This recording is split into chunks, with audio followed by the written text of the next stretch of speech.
En Afrikaans het langs die sterfbed van vroue en kinders gaan staan om saam te huil.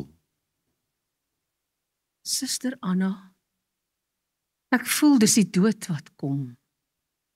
Slaat oop die tentdoek na buitekant om, dat my oë vry oor die bulte gaan. Suster Anna, ek hoor 'n kerkklok slaan. Ek hoor hoe die kindertjies my roep.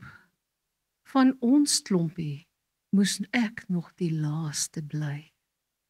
Kom, neem tog my hand, soos jy dikwels doen.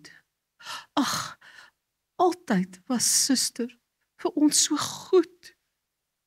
My man, hy lê ver langs Tungela stroom af, en niemand weet waar hy rus in sy graf. Ag, suster, en neem nou die Heer nog vir my, dan is Pieter alleenig nog oorgebly. Ek weet hy bly staan met sy roer in die hand.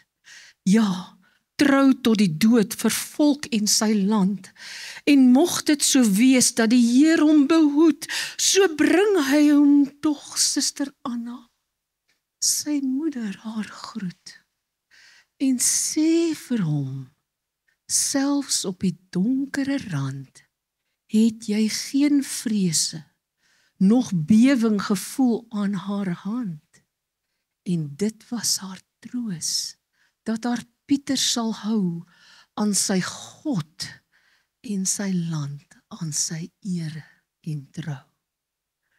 Die kindertjies, Breggie, Japie en Vaan, het suster die een na die ander sien gaan.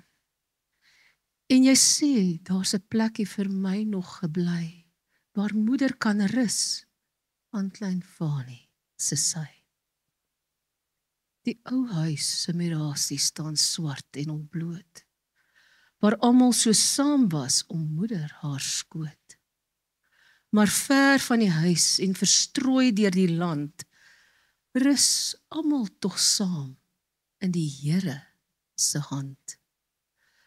Oor die velde kruip saggies die avond se grou. Maar suster, ek sien nog die hemel se blou. Daar rol 'n gedreun oor die bulte aan. Suster Anna, ek hoor die kerkklok slaan.